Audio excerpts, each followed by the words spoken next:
What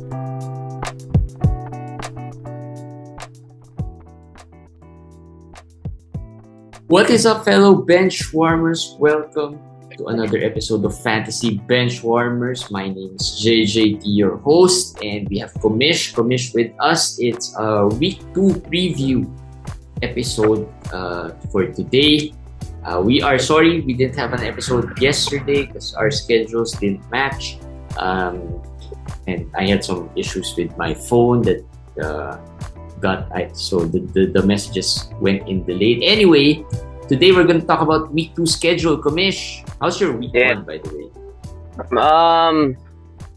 Mixed bag. I'm not sure. There's still one day for tomorrow. Very close matchups. I could go either way. So I don't have much route. That's the good thing of having. That's the good thing with having so many leagues.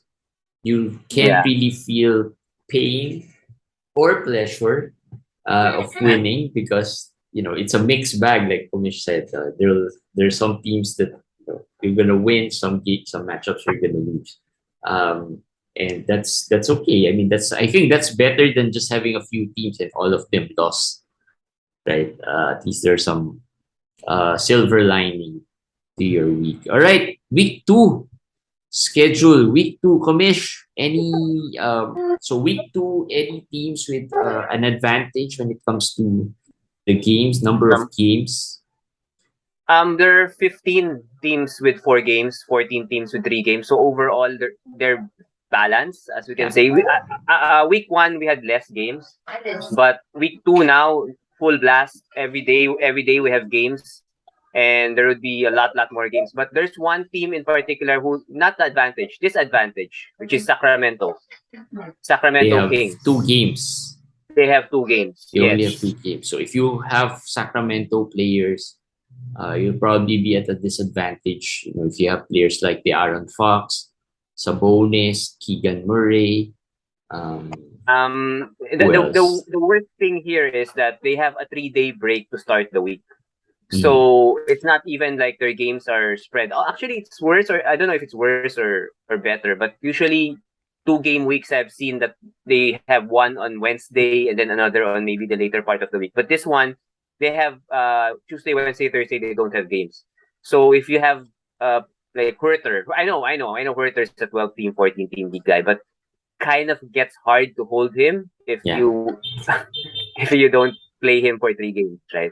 Those are the questions you have to. That's also going to be a challenge because most likely Huerter's been playing well enough to be rostered in 14 team. But let's say in the first few games, you won't be able to play him because he doesn't have games. So you probably hold on to him because he's worth that roster spot. And then you fall behind. That's going to be the challenge. Then you fall behind because that one spot, was occupied by a player who didn't have any games. So that's going to be a challenge. Now, once you fall behind, it would you won't be able to drop him because the following days he'll have a couple of games already. So that's going to be a challenge or a decision that you have to make. But at least early on that they won't have games in the first few weeks, so at least you can plan it out. At least you're streaming. Huerter, and I have another guy in mind, Harrison Barnes also. Our favorite, Harrison Barnes. Our favorite. And imagine if you have Kings and the Celtics, because the Celtics have 3 games, but the Celtics have a game on the first day, then they have a 3-day break. Yeah. So their 3-day break comes starting the second day of week 2. So imagine if you have your first picks are like Tatum and Sabonis, for instance. It's gonna kill you basically next week. You have to stream aggressively at this point. So if you have Boston, if you have Sacramento, then you will start the week. It's gonna be rough. It's gonna be a rough start to the week for you. On the flip side, if you are against these players, then you have a little bit of an advantage. But you don't want to be, you don't want to be overly confident that you're gonna beat this team because Tatum, for example, is given solid numbers. That's probably good for 2 games. With just playing 1 game, right? So I mean, you could take advantage of those by making sure that you get a nice head start already in the early days by streaming as well. Some of the, because those managers won't be able to drop Tatum, they won't be able to stream Tatum, so you know that their schedule's not going to be as good, so you can take advantage of those. And another thing, just to bring this up, there are 5 teams who do not have games on the first 2 days also. So that makes it really weird. We have Atlanta, Charlotte, Cleveland, who else? The Lakers, the Bucks. They don't have games in the first 2 days of the week. And then, of course, the Kings, as we said, 3 days of the week. And then the Celtics, 3 of the first 4 days of the week. So there is a big chance, there is a possibility that if you have players, you will find yourself like having no games start of the week for some weird reason. Like it's the quirkiness of the schedule for week 2. Yeah, all right. Now let's look at the quality game days. So pretty much it's spread out. But there are 2 quality game days similar to last week. Week 1, Wednesday and Friday. All of these we are talking about are Manila time. So if you are in a different time zone, please just check out. But these are all days in the Philippines, right? These are Philippine time, morning here in the Philippines. So it's probably Tuesday night if you're from the US. And of course, if you're from the other time zone, you can just check out the world clock and see what time is it in Manila. So Wednesday and Friday, 4 games. So those 4 games in each of those days. So those are their quality game days. So meaning those are the best days to really stream and stream. But I will also add Sunday. It has 7 games. So it is not really that much. Not that few, but not that much also. So could be considered a quality day also. Actually, Tuesday, the first day of the week, and the last day of the week, there are 8 games. So overall, streaming is very, very useful this week because the only 2 days have multiple number of games, which is 10 and 11. That's Thursday and Saturday. So you could stream. You could stream all around the other days of the week. Yeah. Also, if you want to stream, looking at back-to-back schedules would also be helpful. So I'm sharing with you teams with different back-to-backs on which game day. We won't go through them, each of them, but you can just check this out, and we'll also post this on our Twitter page and our Facebook page. So that I'll just mention one team in particular, Detroit. Detroit has 2 sets of back-to-back games. They're the only team with a back-to-back game on Wednesday, Thursday, and then have a back-to-back the last day of the week and then the start of week 3. So this makes them a very, very good team to target. It's like they have 5 games in 7 days. Actually, they will have a 5 game in 7 days stretch. So that carries over to week 3. Just to clarify, it carries over to week 3. Right. Their second set of back-to-back is on Monday, Tuesday, Manila time, and Tuesday is the start of week 3 for Detroit. So their back-to-back sets carries over to the 3rd week, which is also helpful to save your move for week 3, right? If you are saving some moves for week 3, you don't want to. Unfortunately, though, for Detroit, there's really not much streaming options. Yeah, actually, I was gonna say. I mean, as much as we can tell you that they have a couple of back-to-back sets. If you think about it, who are the guys there that you can stream? Isaiah Livers has played. Maybe you need some threes.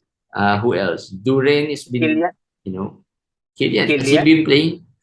Yeah, Killian's fine, but yeah, you're correct. When I was doing the report, I was thinking, who could I recommend in Detroit? Because everybody should be rostered. Those who play are rostered. Those who don't play are, not really worth much. So, I think if there's one, Isaiah Livers. That's true. He played today. Played not a great game, but 8 points, 2 threes, and a few peripheral stats. So I think that's solid for streaming already. Not bad.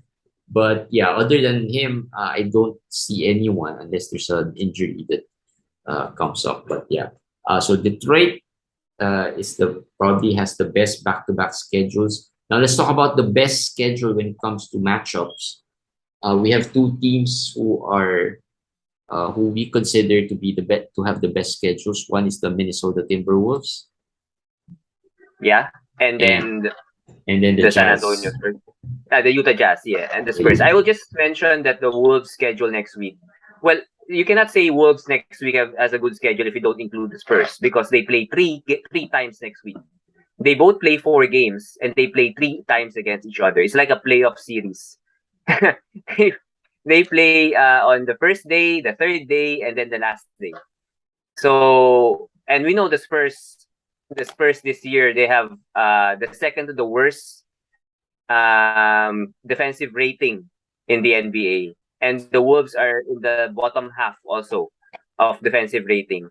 So that means those three games would be interesting. Yeah. To say the least. And of course, to round out their week for Minnesota, they also have the Lakers in their week. So yes. We know what could happen there against the Lakers. And the Wolves and the Spurs, they have they're top 10 in pace. So now at least we have week 1. We have a little data already that we can share to you.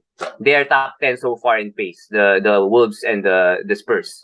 So just in case you're not familiar, what pace, how does pace matters? Pace matters because that means that there will be more possessions being played, and of course, more possessions would mean more scoring chances, more chances to pile up your stats. So that's why it's important to understand pace as well. Because with pace, even if they miss, there's going to be rebounds. Even if they turn the ball over, there's going to be steals. There's going to be blocks. There's going to be a lot of more chances to pile up the fantasy categories, fantasy stats, in other words. So far, the Lakers are number 1 in pace. So again, for the Wolves, that's good, right? Yeah. And then the Wolves are number 8, the Spurs are number 10. So looking at that, if I'm just suggesting, if you own, let's say, the Celtics players or the Kings players, maybe you could look at the Wolves. There's Jalen Noel there.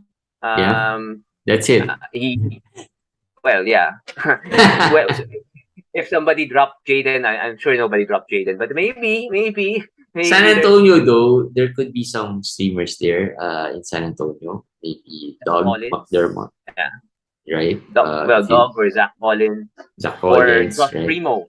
Josh Primo also. I mean, these are, although those guys are probably deep league streams already, not really on a standard league because, Zach Collins didn't play much today and did produce much. So I think you'll have second thoughts about that as well. But go ahead.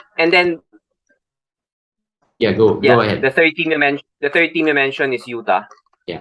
And Utah is another team who has a fast pace so far. They're gonna play Houston twice. Houston is the worst team in defensive rating and is top 10 in pace. So again, and we saw what happened when they played Memphis, fast pace, high scoring. Should be a high scoring game. And Utah plays Memphis after the Houston back to back. So Utah is there any much streamers in Utah? No. Sexton. I could think of Malik Beasley. Sexton is not streamed, but if in case he was dropped, he might be a viable option. He might be Beasley could be another option there. Other than that, there's really not much as well in Utah. In case Olynyk was dropped, I mean, I've seen a couple. I think I have seen a couple of leagues where he was dropped. True. So but by now he should have been picked up already after that great second game that they had. Best streaming. Go. Yeah, just we talked about the 3 of these teams. The 3 of these teams have good schedule, not necessarily good streaming schedule. So this might be better for the players who already own the stars or the better fantasy prospects in these 3 teams. But for streaming, yes, Jeremy's gonna mention the best streaming teams are different teams. Yeah, so the Minnesota, Utah, and San Antonio are best schedules in terms of based on matchups and the pace. The next one we have are the best streaming targets. Which teams would probably be best to target when you want to stream? Just because they play on quality days and they have a good schedule. We have 4 here: Dallas, Golden State, the Clippers, again, and the OKC Thunder. The Clippers usually are they're the ones that usually plays on quality game days. Not just this year, but in past years. What's the reason for that? I don't know. They're usually. I mean, maybe the arena, because they're playing the same arena with the Lakers. But good even point. in past years, they're usually part of that quality game days. Good point. So I think it's more of the scheduling thing with the arena. So that's why I like to talk to Jeremy. You get new insight, no? I never thought of that. I was just gonna ask you out of. No, I just noticed they are usually part of this. I mean, a lot of their games, even last year, they have a lot. If I remember correctly, they have a lot of quality game days. Last week, they were also one of the best quality games, and there could be players there as well. That's the good thing about the Clippers. Yes. You can target certain players, especially if Kawhi doesn't play. Who else? John Wall doesn't play, right? Those two guys will probably miss a few games every week. Here's the deal. OKC will play on the 3 least number of days. Of course, that's Wednesday, Friday. That's the 4 games slate. Mm-hmm. So that's perfect. And then they play the last. They have a 2-day break, and they only have 3 games, but they have 2 games, so they play the last day of the week, which is 8 games. So that's streamable. Then they have a back-to-back to start the week of week 3. So that's where Jeremy's saying that Kawhi or John Wall might miss. Are you talking about OKC or are you talking about Clippers? Clippers. All right. Clippers. So they play OKC back-to-back on Wednesday and Friday. That's the 4 games days, the 4 games slate, the least number of games. So that's good for streaming. Yeah. And then the last part of the week, the last day, they play against New Orleans, and then they have Houston to start the week. They have Houston. So that we know Kawhi and John Wall didn't play in the first game of the back-to-back this week. They could also miss that first day or the second day of the back-to-back. So that's what Jeremy's saying. There's some streaming options here. And out of just from my mind, I stream Marcus Morris this week. Mm-hmm. And he's been okay, decent, not that great, but it's just a bonus additional points, some rebounds and threes. So that's one player I could think of, and of course Luke Kennard also. Yeah. Or I don't know if you're gonna consider him Reggie Jackson in case John Wall sits. Could have more usage, more time. Although he has been lying around waiver wire, not really a big favorite in terms of streaming. But I think one of the favorites would be Luke Kennard because of the threes. So if you need threes, but you don't just stream Kennard just for the sake of streaming Kennard, right? If you don't need threes, it's not going to be useful. He's not going to be useful, especially at the latter part of the week, right? So you don't just stream there. Other teams that you can target, the Mavs. The problem, actually, the Mavs and the Warriors have exactly the same schedule. They play on the 2-4 games late, and they play on the 7 games late, which is the second to the last day, and then they have a back-to-back to the last day. So it's really a good schedule. It's really a good one. The problem is we're gonna go back to here. Who will we stream in Dallas and Golden State? In Dallas, Reggie Bullock, maybe. JaVale McGee. I know he's been dropped left and right. If you need blocks, right? If you need blocks, you need certain boost in your field goal rebounding. He can be streamed if you need a center. Easy to drop him as well. Golden State, there probably won't be much.